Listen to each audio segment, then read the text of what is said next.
नमस्कार, मैं हूं अवनींद्र आशुतोष। आज हम एक अजीब विषय पे बात करने वाले हैं। जान है तो जहान है वाली कहावत आपने सुनी होगी, लेकिन एक पेशेंट अगर इलाज कराता है और उसकी बीमारी ख़त्म नहीं होती तो उसकी ज़िंदगी में जो परेशानियां होती हैं, जो रुसवाइयाँ होती हैं, जो तकलीफ़ें होती हैं या फिर उसके जीवन में जो गम होता है, उस पर आज हम झांकने की कोशिश करेंगे, उसको हम समझने की कोशिश करेंगे। और जाहिर सी बात है, एक ऐसा पेशेंट है जिसकी ज़िंदगी में एक बार नहीं, दो बार नहीं, एक ही बीमारी के 14 बार ऑपरेशन किए गए। तो उसके साथ जो नाइंसाफ़ी हुई है, उस पर आज हम चर्चा करेंगे। हमारे साथ हैं खुद, उनका बहुत बहुत स्वागत है। मुल्ला जी, आपका बहुत बहुत स्वागत है। मुराद मुल्ला जी हैं और निश्चित रूप से इनका जो जीवन है उसमें काफ़ी तकलीफ़ें आई हैं और इन्होंने जो उम्मीद की थी, जो इन्होंने कल्पना की थी कि हमारी ज़िंदगी में अगले ऑपरेशन से साथ सब कुछ ठीक हो जाएगा, उसके बाद भी नहीं ठीक हुआ तो फिर उन्होंने सोचा एक और करा लेते हैं। तो कहीं ना कहीं से इनका जो सफ़र है उसमें 14 बार ऑपरेशन हुआ, लेकिन इनकी बीमारी बढ़ती चली गई, बढ़ती चली गई, बढ़ती चली गई और इनकी ज़िंदगी में काफ़ी सारा तूफ़ान आ गया। इनका जो घर परिवार है वो बिल्कुल टूट गया। इनको अपना घर तक छोड़ना पड़ा क्योंकि लगातार इनकी जो अनदेखी की गई। डॉक्टरों ने इनको बार बार कहा कि आप ठीक हो जाएंगे, लेकिन मेडिकल काउंसिल ऑफ इंडिया ने कहीं ना कहीं से लापरवाही को समझते हुए कुछ डॉक्टर्स को अपने उनकी जो कुर्सी थी उससे हटा दिया, उनकी नौकरी चली गई। लेकिन मुराद मुल्ला लगातार लड़ते रहे अपने हक के लिए और आज तक उनको इंसाफ नहीं मिला है। मुल्ला जी, सबसे पहले ये बताइए कि आपकी अपनी जो कहानी है वो किस तरह से शुरू होती है, जो परेशानी की तरफ बढ़ती है, बताइए। सिर्फ मुझे 2005 मार्च महीने के अंदर 6.3 mm का स्टोन हो गया था जी। जो स्टोन होने के बाद में मैं डॉक्टर रत्नागिरी मुनीर मस्कर इनके पास चला गया। सोनोग्राफी रिपोर्ट लेने के बाद उन्होंने मेरे को बोले कि मैं आधे घंटे के अंदर मैं क्लियर कर दूंगा।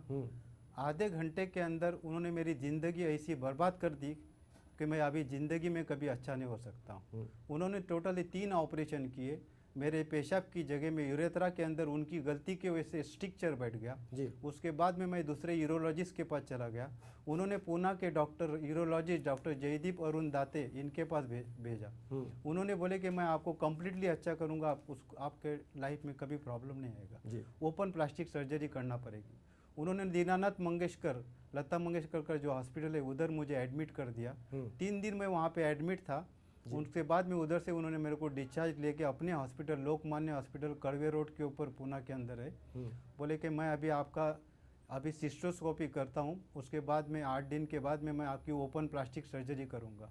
ओपन प्लास्टिक सर्जरी करने के बाद में मुझे अंदर से बहुत तकलीफ होना चालू हो गई, तकलीफ बढ़ते गई। इतनी तकलीफ बढ़ने लगी कि मैं बहुत परेशान हो गया। मैं हर महीने से मैं उनके पास चले जाता था और ट्रीटमेंट लेता था।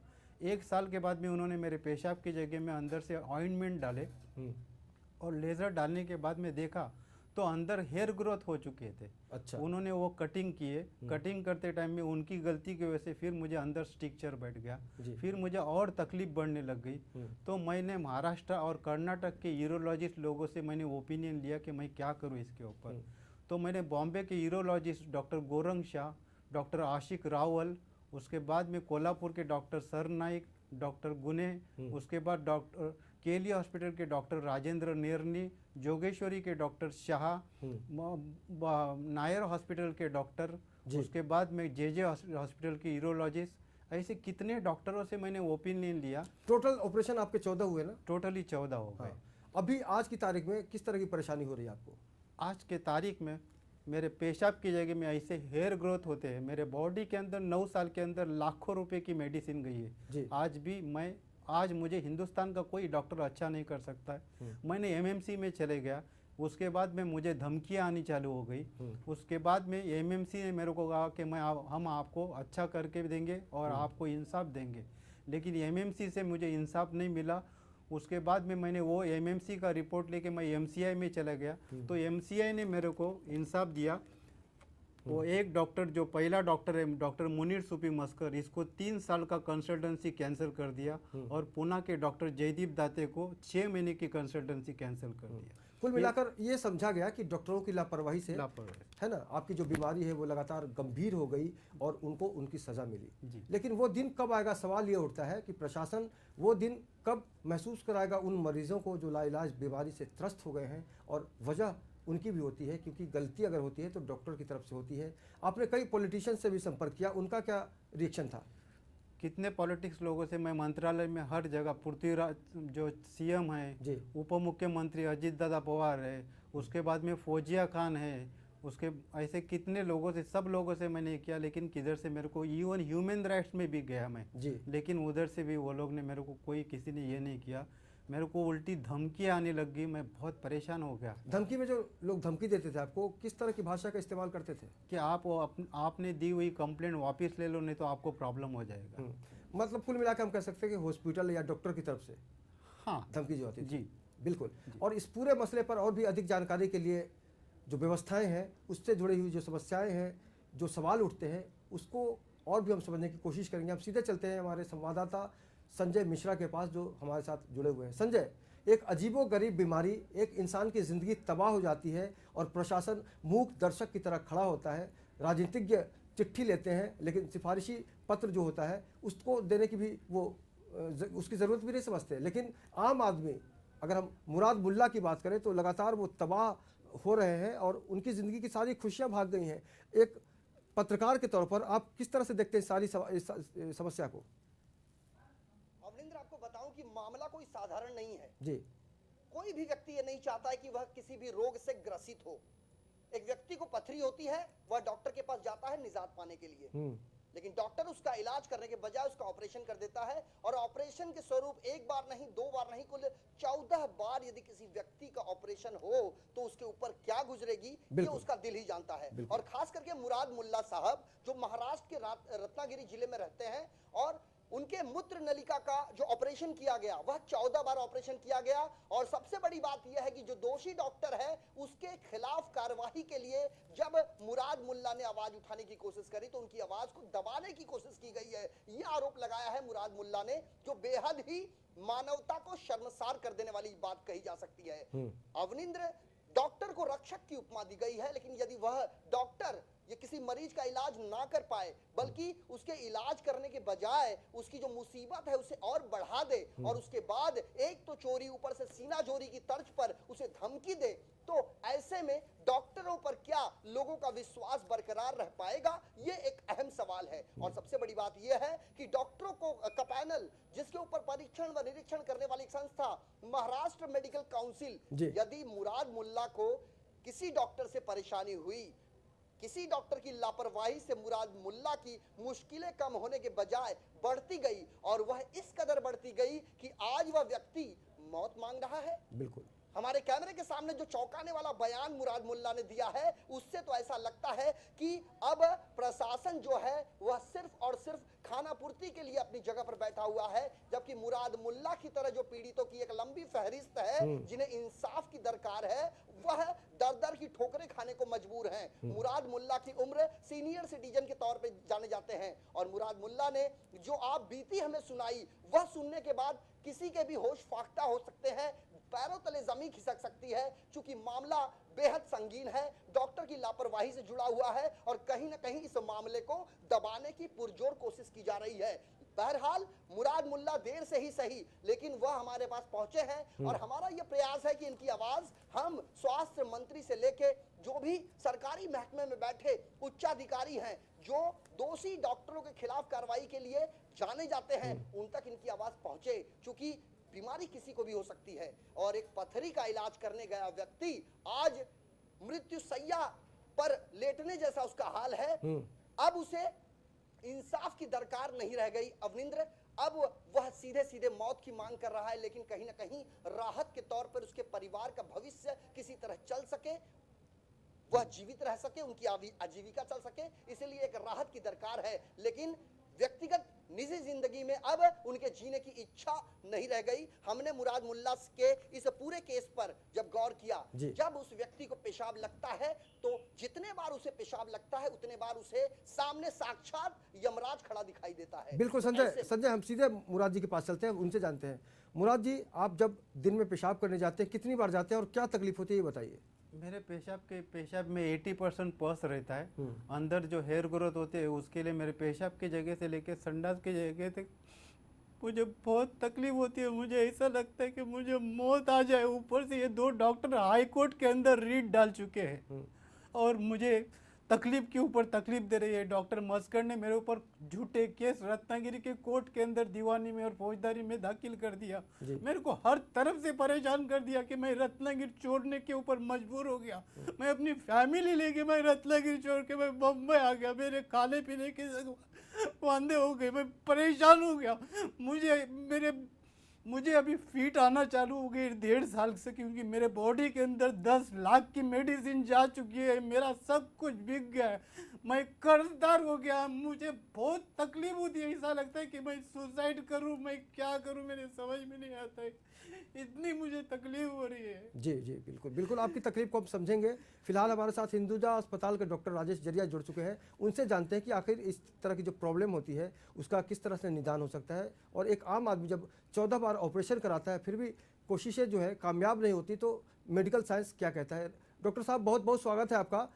हमारे साथ मुल्ला जी हैं, मुराद मुल्ला जी, जो लगातार अपनी परेशानियों की कहानी सुना रहे हैं। 14 बार ऑपरेशन हो गया है। सबसे पहले ये बताइए कि जब 14 बार ऑपरेशन होता है, कोई इलाज जो सार्थक नहीं कहा जा सकता, तो क्या कहेंगे आप? बराबर है कि इनका जो कहना है उसमें इनका जो पहली बार ऑपरेशन हुआ था उसमें थोड़ा सा प्रॉब्लम ज्यादा हुआ था जी। और वो जो ऑपरेशन हुआ था वो पूरा सक्रिय नहीं हुआ था। तो अब आगे के जो ऑपरेशन थे वो तो जो पहली प्रॉब्लम थी उसको सॉल्व करने के लिए हो रहे हैं। बट कैसा है, भगवान की बनाई हुई चीज जो होती है उसको इंसान जब ठीक करने की कोशिश करता है जी, तो उसे बड़े ही केयर से करना पड़ता है। डॉक्टर साहब एक जो फर्स्ट टाइम प्रॉब्लम ठीक हो सकती थी ठीक से, अब उनकी प्रॉब्लम ज्यादा कॉम्प्लिकेटेड हो गई। इनकी डॉक्टर साहब की आवाज़ सही तरीके से मैंने नहीं सुनाई पड़ रही है, हम उनसे फिर संपर्क करेंगे। लेकिन सवाल ये उठता है कि मुराद मुल्ला जैसा आदमी जिसकी ज़िंदगी की सारी कमाई सारी दौलत उसकी बीमारी में चली गई हो, तो खुशी की जो बात होती है, सुख का जो वातावरण होता है, या फिर जीने का जो जज्बा होता है, उसको हम किस नज़रिए से देखें, ये बहुत ही गंभीर सवाल है। संजय, लगातार जिस तरह से हम इनकी तकलीफ को दिखा रहे हैं, समझने की कोशिश कर रहे हैं, मेडिकल साइंस एक जो गंभीर कदम उठाना चाहिए उसकी कमी नज़र आ रही है। क्या सोचते हैं आप? देखिए, यदि कोई मरीज किसी रोग से ग्रसित होकर डॉक्टर के पास जाता है तो डॉक्टर का यह फर्ज बनता है कि उसे भगवान का स्वरूप मानते हैं हर मरीज, और यदि वह अपने दुख को लेकर किसी डॉक्टर के पास जाता है तो उसे सिर्फ इतनी दरकार रहती है कि उसकी रोग से उसे निजात मिले। लेकिन डॉक्टर से यदि केस खराब होता है तो डॉक्टर को सामने आना चाहिए, बजाय इसके वह लगातार मरीज को धमका रहे हैं, प्रत्यक्ष अप्रत्यक्ष रूप से मुराद मुल्ला के परिवार को। संजय हमारे साथ एक बार डॉक्टर साहब फिर से जुड़ चुके हैं, उनसे जानने की कोशिश करते हैं। डॉक्टर राजेश, आपका एक बार फिर से स्वागत है। एक मरीज जब कहीं ना कहीं से निराश हो जाता है, हताश हो जाता है, उसके बाद उसको धमकियां मिलती हैं, उस मानवता के आधार पर आप कैसे देखते हैं इस केस को? नहीं, देखिए, आम बात ये है कि डॉक्टर जो होता है जी, जो नॉर्मल तरीके से जितने डॉक्टर मैंने जिससे हुए हैं उसमें हमारी कोशिश हमेशा यही रहती है that we take care of the patient जी ह्यूमनली। मतलब हम उस इंसान को इंसानियत के तौर से देखते हैं और हम इंसानियत के तौर से जितना उनके लिए हम कर सकते हैं करते हैं। अब ये मामला क्यों बिगड़ा वो तो मेरे समझ में नहीं आया, लेकिन अगर बिगड़ा है और उसको बिगड़ने के बाद अगर उसको धमकियां भी आई है कहीं से, तो ये तो सब बातें गलत है भाई। हमने देखी भी नहीं है, की भी नहीं है और कभी करना भी नहीं था, तो ऐसी बातें तो गलत है। बिल्कुल, ये बहुत ही गंभीर मसला है। सवाल करना चाहता हूं। मुल्ला साहब आप पूछिए उनसे। डॉक्टर साहब 6.3 mm का स्टोन, यूरेथ्रा इंसान की 6 mm की रहती है, 8 mm तक का स्टोन पास हो जाता है। मेरा ऑपरेशन करने की कोई जरूरत ही नहीं थी। हाँ बराबर है। तो आपने जो डॉक्टर ने आपका सबसे पहले बार ऑपरेशन किया उसका आपने क्रेडेंशियल्स चेक किए क्या? जी, वो आदमी ने मेरे को बोला कि मैं आधे घंटे के अंदर आपको क्लियर कर दूंगा, आपको ऑपरेशन करना पड़ेगा। हालांकि ऑपरेशन करने की ज़रूरत ही नहीं थी। MCI खुद बोल रही है कि 8 mm तक का स्टोन यूरेथ्रा से पास हो जाता है। वो बात तो उसके बाद में जो सेकंड डॉक्टर है, यूरोलॉजिस्ट है, जिसने मेरे को यूरेथ्रा के अंदर स्क्रोटल स्किन, जो 1995 में साइंस बोलती है कि स्क्रोटल स्किन बॉडी के अंदर ड्राफ्टिंग नहीं करने की, बराबर, तो फिर भी ये डॉक्टर ने मेरे ऊपर 2006 के में इसने मेरे ऊपर प्रैक्टिस की है स्क्रोटल स्किन। उसके बाद मैंने वो डॉक्टर को बोला कि सब डॉक्टर बोल रहे कि आप वो ग्राफ ओपन करो और मुंह के अंदर का ग्राफ निकाल के वहाँ पे ड्राफ्टिंग कर दो। जी बराबर। तो उन्होंने बोला कि ठीक है आप एडमिट हो जाओ, मैं आपका ये कर देता हूँ। फिर मैं उधर एडमिट हो गया, वो डॉक्टर ने वो ग्राफ नहीं ओपन किया, ये ग्राफ मुंह के अंदर का निकाल के उसी के ऊपर ड्राफ्टिंग किया। आप डॉक्टर साहब मेरे को ये बताओ, क्या अंदर उसने लोखंड की ड्राफ्टिंग किया जो हेयर ग्रोथ नहीं होंगे? बात तो सही है। हाँ बात सही है ना। हाँ जी। बॉडी के अंदर कोई भी जिस जगह के अंदर हेयर ग्रोथ नहीं होते ऐसी स्किन ड्राफ्टिंग करने की होती है। बराबर। आज 2 महीने के अंदर मैं इंडिया के सबसे बड़े डॉक्टर के पास गया था। एक डॉक्टर ने मुझे भेजा था, सबसे बड़े यूरोलॉजिस्ट है, पूना के अंदर है। हाँ हाँ। वो डॉक्टर के पास मैं जाने के बाद वो डॉक्टर ने मेरे को कहा कि ठीक है आपकी पोजीशन मेरे को सब मालूम है, मैं आपको अच्छा करूँगा, हाँ जी। लेकिन आपने जो कंप्लेंट दी है ना वो वापस ले लो, तब मैं आपको अच्छा करूँगा। ये कैसी शर्त है डॉक्टर साहब? ये कौन सी कैसी शर्त है मेरे को बताओ। आज मेरे को कोई डॉक्टर मेरे को ट्रीटमेंट देने के लिए तैयार नहीं है। या ऐसा समझे डॉक्टर साहब कि ऐसा नहीं लग रहा है कि अगर आप जब तक माफ़ी नहीं मांगोगे, जब तक अपना केस वापस नहीं लोगे, तब तक हम आपका इलाज नहीं करेंगे? नहीं, ऐसा तो कभी हुआ नहीं है। मतलब मैं तो ये पहली बार सुन रहा हूँ कि कोई डॉक्टर ने ऐसी बात की। इस केस में ऐसा महसूस हो रहा है, साफ साफ मुल्ला जी भी महसूस कर रहे हैं और हमें भी लग रहा है कि वाकई अगर इस तरह का कोई इस तरह की बात कोई रखता है कि आप अपनी शिकायत वापस दो तो मैं आपका इलाज करूंगा, तो ये जो भगवान का दर्जा मिला है डॉक्टर्स को, इसको किस नज़रिए से देखा जाए? नहीं, देखिए सबसे पहली बात तो ये है कि हर इंसान होता है और डॉक्टर भी एक इंसान होता है। जी। हम बार बार ये बात कहते हैं कि डॉक्टर को भगवान का दर्जा न दें, जी क्योंकि वो दर्जा देकर आप अपनी एक्सपेक्टेशन बढ़ा रहे हो। जी बिल्कुल। हर डॉक्टर इंसान होता है और इंसान मतलब देखिए डॉक्टर की सबसे बड़ी प्रॉब्लम क्या है, एक इंसान भगवान की बनाई हुई चीज को ठीक करने की कोशिश कर रहा है, नहीं जो डॉक्टर और साहब, कोई प्रोफेशन में नहीं होता है। जी अभी तक मुल्ला जी ने जिन लोगों से संपर्क किया निराशा मिली, आपसे हम उम्मीद की किरण महसूस करना चाहते हैं। अभी ये बताइए कि ये आदमी जो है ज़िंदगी से बेजार हो चुका है, खुशियां भाग गई हैं, आप एक डॉक्टर होने के नाते क्या सजेशन देंगे, क्या इलाज बताएंगे इनको ताकि इनकी ज़िंदगी में उम्मीद की किरण फिर से वापस आ सके? इनका जो केस है उसको मैंने इतने बारीकी से तो नहीं देखा है। हाँ। इनके कहा सुना है, उनके जी। कागजात मैंने देखे नहीं है। जी अगर वो चाहते हैं कि वो उसको फिर से एक बार रिव्यू किया जाए जी। तो हमारे पास हिंदुजा हॉस्पिटल आ जाइए। हिंदुजा हॉस्पिटल हिंदुस्तान में रेप्यूटेड है जी कि भाई वहाँ पे पेशेंट्स जो हैं उनकी देखभाल भी अच्छी होती है, उनका ट्रीटमेंट भी ठीक तरीके से होता है और पूरी साइंस की जो गाइडलाइंस है उनको फॉलो किया जाता है। मतलब तो- ये कहा जा सकता है डॉक्टर साहब कि इनका जो इलाज है वो आगे हो सकता है, ये ठीक हो सकते हैं? तो इसका तो मैं गारंटी कैसे दूं, मैंने इनके पेपर्स पूरे तरीके से देखे नहीं है। जी बिल्कुल, मैंने आपसे ये सिर्फ मिलेंगे। उनकी जी कहानी सुनी है। हम्म। पर आजकल मतलब हम हर चीज की कहीं ना कहीं कुछ ना कुछ ऐसी हल लाने की कोशिश करते हैं जिससे इंसान की जो जिंदगी है उसमें राहत आए, जी तो वो हम जरूर कोशिश कर सकते हैं। बिल्कुल। डॉक्टर साहब आप हमारे साथ बने रहिएगा। संजय मिश्रा हमारे वरिष्ठ संवाददाता भी जुड़े हुए हमारे साथ। संजय, तो एक बार फिर मुल्ला जी से सवाल करेंगे, अगर कोई आपके मन में शंका है, कोई सवाल है डॉक्टर साहब से तो कर सकते हैं आप। डॉक्टर साहब, मुझे जो वर्ल्ड के सबसे बड़े यूरोलॉजिस्ट इटाली के अंदर है वही अच्छा कर सकते हैं, क्योंकि इंडिया के मैं बहुत यूरोलॉजिस्ट से मिल चुका हूँ। उन्होंने इतना बोले कितने डॉक्टर लोगों ने कि ये 2 डॉक्टर जो थे ये गधे थे जिन्होंने तो आपके ऊपर खाली रॉन्ग प्रैक्टिस की है। डॉक्टर साहब आप सुन रहे हैं? चलिए डॉक्टर साहब हमारी आवाज़ नहीं सुन पा रहे हैं, फिर जोड़ेंगे इससे। मुल्ला जी ये बताइए कि आपको रत्नागिरी से मुंबई शिफ्ट होना पड़ा, क्या वजह उस समय ऐसे हालात क्यों बने जिससे आपको अपना घर बंद करना पड़ा, ताला जड़ना पड़ा?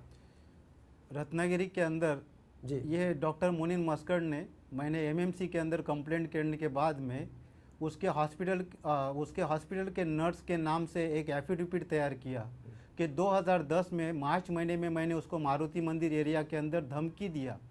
एक औरत को या किसी इंसान को अगर मैंने धमकी दिया मार्च महीने के अंदर और एफिडेविट बनता है मई महीने के अंदर और केस फाइल होती है 2012 में, क्या मैंने किसी को धमकी किसी ने भी किसी को धमकी देने के बाद मुल्ला जी एक बार डॉक्टर साहब फिर जुड़े हमारे साथ, डॉक्टर राजेश जरिया जी हिंदुजा हॉस्पिटल से। डॉक्टर साहब एक बार मुल्ला जी आपसे कुछ सवाल करना चाहते हैं। ये अभी उन्होंने जो बोला वो मेरे को सुनाई नहीं दिया, मतलब मैं पैच अप नहीं था तो मैं समझ नहीं पाया क्या बोल रहे एक बार फिर से आपसे मुल्ला जी सवाल करना चाहते हैं। वर्ल्ड में जो ये सबसे बड़े यूरोलॉजिस्ट इटाली के अंदर है, हाँ जो डॉक्टर संजय कुलकर्णी के पास उनके कॉन्टेक्ट है। और जी, और जो केली हॉस्पिटल के डॉक्टर यूरोलॉजिस्ट राजेंद्र नेरनी है, उन्होंने मेरे को सजेशन किया कि आपके संडास के जगह के आगे मेरे को होल मारने पड़ेगा तो आपकी यूरिन पास होगी। लेकिन आप अभी कोई डॉक्टर के पास में आप ये मत करो, क्योंकि आपको कोई इंडिया का डॉक्टर अच्छा नहीं कर सकता है। ऐसा तो नहीं है भैया, तो ये तो इससे मैं सहमत नहीं हो सकता हूँ कि भाई हिंदुस्तान में किसी चीज का इलाज नहीं है। हाँ, ऐसा है कि जो हायर एंडेड चीजें होती है जिनमें पैसे पे खर्च ज्यादा होता है, उन चीजों का कभी कभी जैसे हार्ट ट्रांसप्लांट है, आज भी हिंदुस्तान में उसका कॉस्ट इतना ज्यादा माना जाता है कि उसे आमतौर पे कहीं नहीं किया जाता है। लेकिन ऐसा नहीं है कि हमारे पास एक्सपर्टीज नहीं है। जी। आप अगर बम्बई आए और हिंदुजा हॉस्पिटल में हमें मिले बस तो बहुत ही मतलब जो एकदम ऑप्टिमल चीज आपके लिए होगी वो हम उसका इलाज ढूंढ बहुत बहुत शुक्रिया डॉक्टर साहब, आपने जो जानकारी दी। लेकिन हमारा मकसद सिर्फ ये है कि मुल्ला जी की ज़िंदगी में जो खुशियां हैं वो वापस लौट के आ जाए और इनके अंदर जीने का जज्बा हो, उसका ग्राफ बढ़ता जाए। संजय मिश्रा जी हमारे साथ वरिष्ठ सहयोगी जुड़े हुए हैं। संजय, आप अगर डॉक्टर साहब से कुछ जानना चाहें तो जान सकते हैं। डॉक्टर साहब से सिर्फ संक्षेप में मेरे एक सवाल है कि इस व्यक्ति के जिस अवस्था में इनकी ऑपरेशन किए गए और उस ऑपरेशन के बाद यदि एक डॉक्टर से व्यक्ति संतुष्ट नहीं होता है और वह दूसरे डॉक्टर के पास जाता है तो दूसरा डॉक्टर भी वही करता है जो पहले डॉक्टर ने किया, तो ऐसे में उन डॉक्टरों के खिलाफ क्या कोई स्टेप ऑफिशियल तरीके से नहीं उठाया जा सकता? डॉक्टर साहब आप सुन रहे हैं?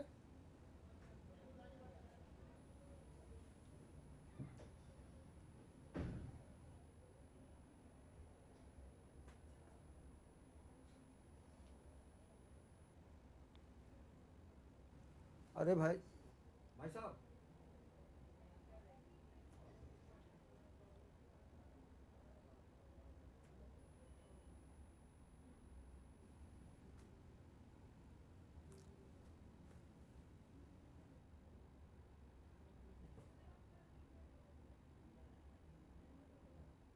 तो एक ऐसी बीमारी, गंभीर बीमारी जिसको लेकर एक इंसान की ज़िंदगी तबाह हो जाती है, मेडिकल साइंस अलग अलग बहाने करता है, उम्मीद की किरण टूट जाती है, आम आदमी का घर बिखर जाता है। मुल्ला मुराद जी हमारे साथ हैं। मुराद साहब, ये बताइए कि आपकी ज़िंदगी में फ़िलहाल आजकल की जो समस्याएं हैं, बीमारी को अगर हम देखें तो परिवार पे कितना असर पड़ा है? मेरे लड़के को 8 स्टैंडर्ड से बाहर निकाल के मेरे को एसएससी का एक्सटर्नल एग्ज़ाम देना पड़ा। मेरे लड़की को 9 स्टैंडर्ड से बाहर निकाल के एक्सटर्नल एग्ज़ाम दे। मेरे बच्चों के एजुकेशन के ऊपर फर्क पड़ा। मेरे फैमिली के खाने पीने के ऊपर मेरा इनकमिंग ही नहीं रहा। मेरे ऊपर आज कम से कम 30 से 35 लाख रुपया कर्जा हो गया। उसमें से खाली 12 लाख रुपया ICICI बैंक का है। मेरे पास इनकमिंग नहीं है, मैं कुछ काम धंधा नहीं कर सकता हूँ। 1.5 साल से मेरे को नींद में फीट आती है, दांत मेरे ज़बान में जाके अटक जाते हैं। मुझे मेडिसिन खानी पड़ती है, रोज़ मेरे बॉडी के अंदर 2000 पावर की टैबलेट जाती है। कहाँ से मैं पैसा लाऊं? इस कंट्री के अंदर न ह्यूमन राइट्स है न सोशल सिक्योरिटी है। अगर मेरी ये कंडीशन हो गई, उसके जिम्मेदार ये जो 2 डॉक्टर है, ये अगर यूरोप या अमेरिका में होते तो उनको इमीडिएटली सस्पेंड करके इनको जेल होती थी और कंपनसेशन भी मिला जाता था। आज ये दोनों डॉक्टर को सस्पेंड होने के बाद भी ये लोग ऑपरेशन कर रहे हैं और आराम से घूम रहे और मुझे तकलीफें दे रहे। बिल्कुल तकलीफ बनी हुई है। संजय, ये बहुत अहम कड़ी है। आप डॉक्टर साहब से ये जानने की कोशिश कीजिए कि वाकई ऐसा क्यों होता है और इसके पीछे क्या हो सकते हैं कारण। डॉक्टर साहब, यदि मुझे सुन पा रहे हो तो मैं उनसे सवाल करूं।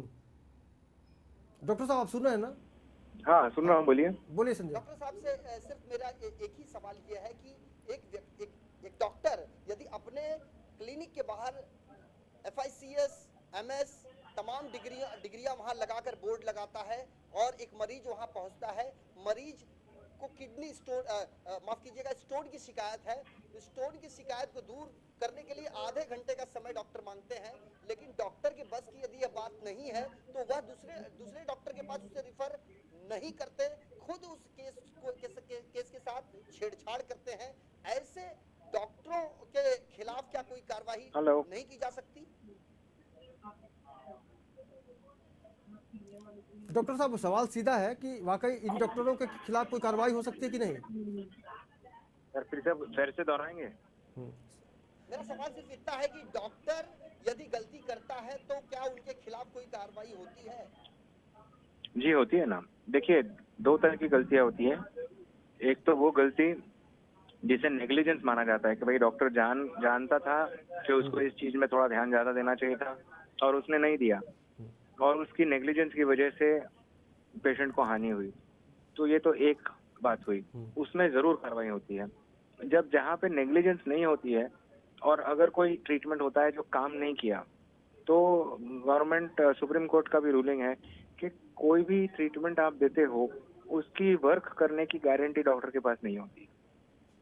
जी तो अगर डॉक्टर ने नेग्लिजेंट तरीके से कुछ किया है तो जरूर उनके ऊपर कार्रवाई हो सकती है। जी पर अगर उन्होंने ट्रीटमेंट बिल्कुल जो सही गाइडलाइन है उसको फॉलो करके दिया है और फिर भी वो ट्रीटमेंट अगर वर्क नहीं किया है, काम नहीं किया है और वो फेल हो गया है, तो उसका जिम्मेदारी डॉक्टर का नहीं। आपका बहुत बहुत शुक्रिया इस तमाम जानकारी के लिए।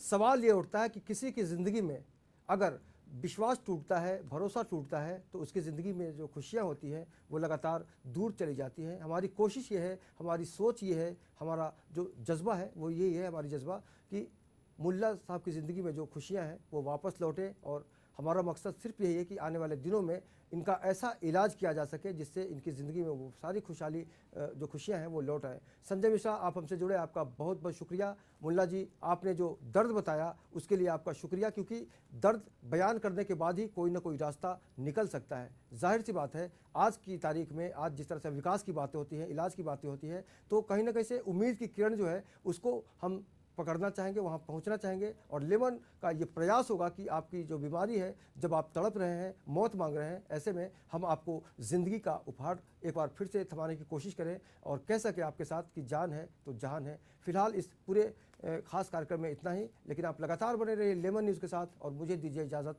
नमस्कार।